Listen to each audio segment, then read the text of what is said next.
Alors, qu'est-ce que c'est que le Sharatnez? Vous en avez peut-être déjà entendu parler. C'est une mitzvah qui consiste à ne pas porter de vêtements, de tissus, de fibres comprenant à la fois de la laine et du lin, la laine provenant du monde animal et le lin provenant du monde végétal.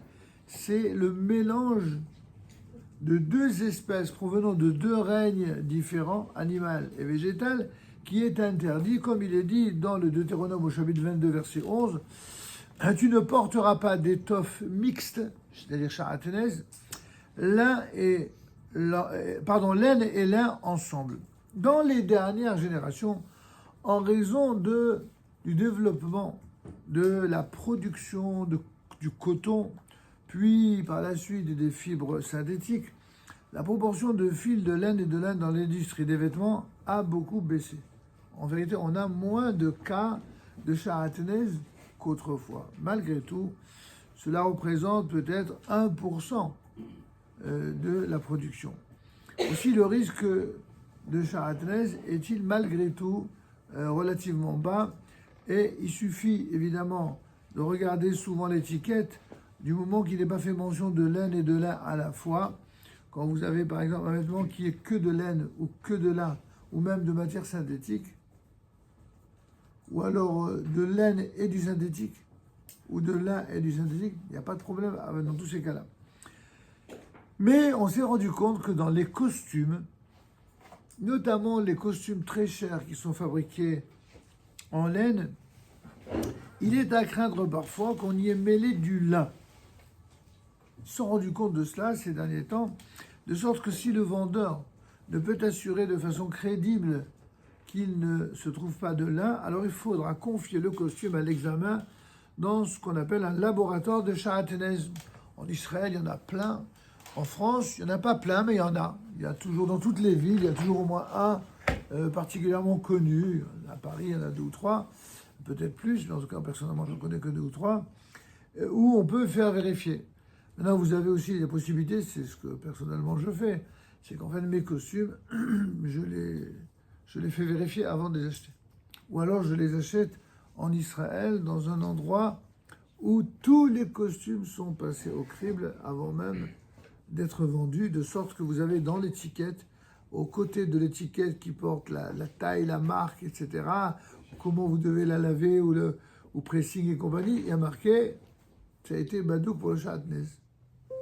Si vous ne saviez pas, c'est pas nouveau, ça ne vient pas de sortir, mais c'est pratique parce qu'au moins vous êtes convaincu de respecter. Alors, c'est une mitzvah, évidemment, vous vous en doutez, qui n'est pas forcément évidente à comprendre, et c'est la raison pour laquelle elle fait partie de ce qu'on appelle les hukim, des lois dont la dimension rationnelle, au moins qu'on puisse dire, n'est pas évidente. Je vous ai déjà dit que toutes les lois qu'on appelle hukim, la vraie raison, elle nous vient d'en haut, et on ne la connaît pas forcément. Mais malgré tout, les sages ont cherché, dans leur approfondissement d'études, à trouver des raisons qui arrivaient à nourrir l'esprit humain. Parce que l'être humain, il a besoin. Il a besoin d'avoir une raison qui anime une sorte de motivation intellectuelle, de justification. Alors, la seule que je peux vous livrer, même si on pourra développer, si ça vous intéresse une autre fois, mais là, en l'état, le peuple juif a étudié avec la Torah un principe fondamental depuis la création. C'est que Dieu a tout créé en respectant un ordre, une logique, j'allais presque dire une transparence, où chaque espèce doit être considérée comme telle. Le monde est divisé en 4 parties. Vous savez qu'il y a le monde inerte ou minéral, les pierres. Vous avez le monde végétal, c'est tout ce qui pousse de la terre, que ce soit les plantes, les herbes, l'agriculture, etc. Vous avez le monde animal. Le monde animal, c'est le monde animal, que ce soit sur 4 pattes, sur 2 pattes ou je ne sais quoi, ou même les volatiles, etc. C'est le monde animal. Et enfin, vous avez l'être humain. Ces 4 niveaux d'être correspondent à 4 niveaux spirituels différents. Et les différences entre chaque partie créée par Dieu répondent à une volonté que Dieu a décidée. Là aussi, pourquoi Dieu a fait comme ci et pas autrement? Dans l'obsession de certains à contrarier ou à s'opposer à la volonté de Dieu, eh bien, ils en arrivent à ce que Dieu a interdit, eux, le permettre. Par exemple, tous les crustacés, toutes les saloperies, que d'après le Talmud, même un être humain non juif, s'il écoutait sa vraie nature, il aurait une sorte de révulsion pour ces choses-là. Et qu'est-ce qui fait qu'il s'est habitué? Tout simplement parce que culturellement, on l'a habitué à trouver ça normal. Certains idolâtres, ils trouvent même normal de manger du chien, du chameau, du serpent ou je ne sais quel ver de terre. Parce que dans leur culture, même si après on a la preuve que ça peut produire de tas de maladies et même des virus en tout genre, si vous voyez ce que je veux dire. Il n'empêche que pour rien au monde, vous leur empêcherez de poursuivre parce que c'est ça leur culture, c'est comme ça. Et bien dans la Torah, on nous dit non. Vous n'avez pas le droit d'imposer à vos âmes et à vos vies une abomination, quelque chose qui donne envie de vous dégoûter et de vous obliger à le faire. Il ne faut donner aux hommes, aux êtres humains, que des choses que Dieu a prévues pour donner aux êtres humains. Et la même chose pour les animaux.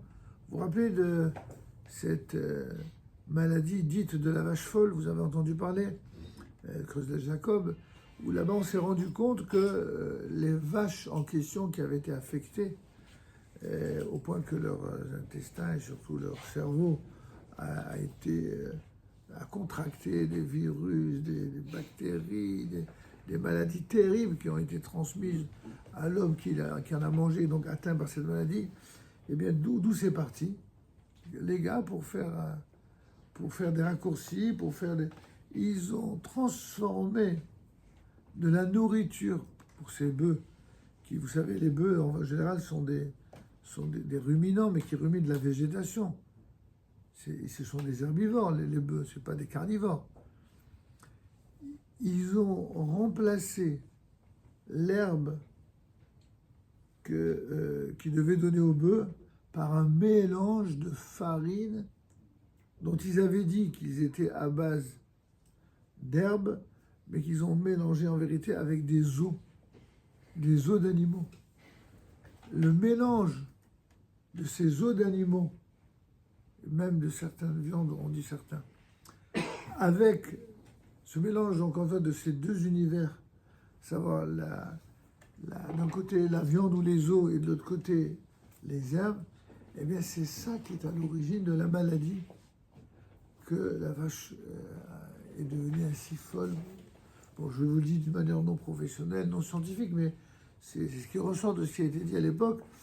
Et nous, on n'a pas été étonnés que de telles abominations aient pu être faites, mais c'est contraire. On n'a pas le droit de donner à un animal quelque chose qui est contraire à la nature de ce qu'il doit manger. Alors, dans le même ordre d'idées, on est contre les mélanges qui sont inappropriés. Or, il y a des mélanges dont on comprend le caractère inapproprié, puis d'autres mélanges dont on ne comprend pas. La seule chose que l'on sait et que l'on observe, c'est que dès le moment où ça provient de deux univers différents, Dieu est contre. Dieu ne veut pas ces mélanges. Il veut la distinction. De la même manière que le peuple d'Israël a été distingué par Dieu au sein des nations et qu'il doit rester lui-même, et que même s'il doit entretenir les meilleures relations avec l'ensemble des nations, il doit rester lui-même Kedoshim Tiyu, de la même manière dans sa manière de s'habiller, la même manière dans sa manière de manger, il faut tout le temps garder cette distinction. Distinction ne signifie pas opposition, distinction ne signifie pas condescendance, distinction ne signifie pas mépris. Distinction signifie tout simplement révérence à l'égard de celui qui a décrété qu'il devait en être ainsi. J'espère que c'est assez clair pour le Sharat Nesh. Ce qui nous amène à terminer ce soir par quelque chose qui est en lien avec ce que l'on vient d'apprendre. C'est ce qu'on appelle les semences hétérogènes, qu'on appelle en hébreu les kil'aim. Voilà, évidemment, tout de suite traité.